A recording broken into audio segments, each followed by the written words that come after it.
This hearing will come to order. Let me thank our witnesses for joining us today to discuss the turmoil and instability plaguing the Sahel. While the region may not often make front-page news, millions of people continue to face threats from militaries that are supposed to protect them, ethnically based militias, and dire food insecurity. These threats had displaced 2.4 million people in the central Sahel by this May, and more than 30 million people in the Sahel will need life-saving assistance and protection this year, nearly 2 million more than last year, according to the UN Coordinator for Humanitarian Affairs.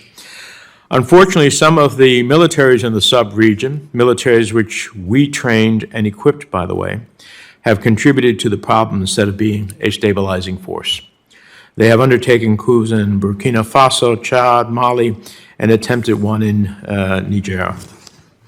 And particularly in Mali, the military has committed gross human rights abuses in the course of counterterrorism operations with little to no accountability.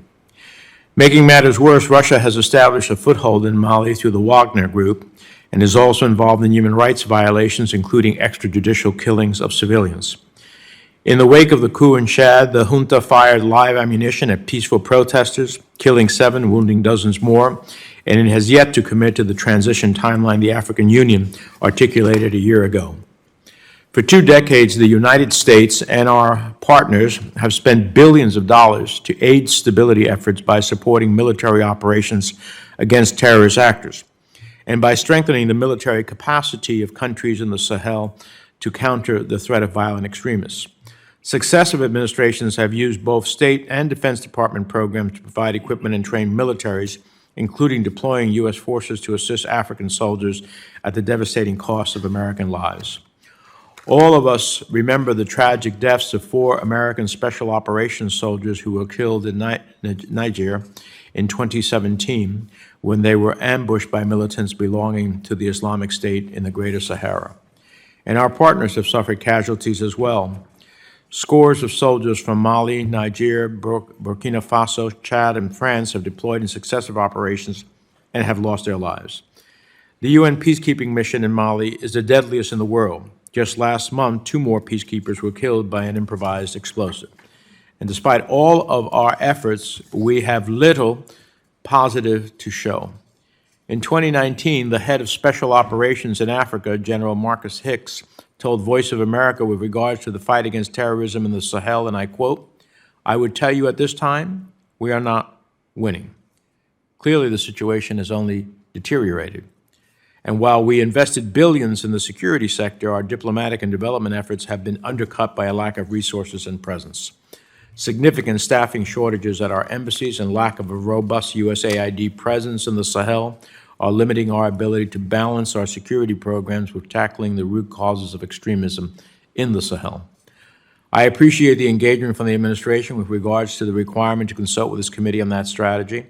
And in the wake of this hearing, I and other members will provide you with feedback on your approach. Yesterday, I introduced a resolution calling for a democratic transition in the Republic of Chad. It demands General Deby release those arrested during the protests this spring. It supports the African Union's push to organize elections by October 22nd. It calls on the military junta to abide by the African Union's transition timeline, and it asks the Secretary of State to identify coup leaders and their accomplices in order to target them with visa restrictions and financial sanctions. In addition to this, in March, Congress passed the Trans-Sahara Counterterrorism Partnership Program Act of 2021, which I sponsored in the Senate. This legislation aims to ensure that we have a strategy to address the political, governance, and development challenges in North and West Africa. At today's hearing, excuse me, I expect our witnesses to share their frank assessments of whether the U.S. approach over the years have yielded the results that we expected, and if not, what do we need to change? With that, let me turn to the ranking member, both on the subcommittee and for this hearing, Senator Rounds.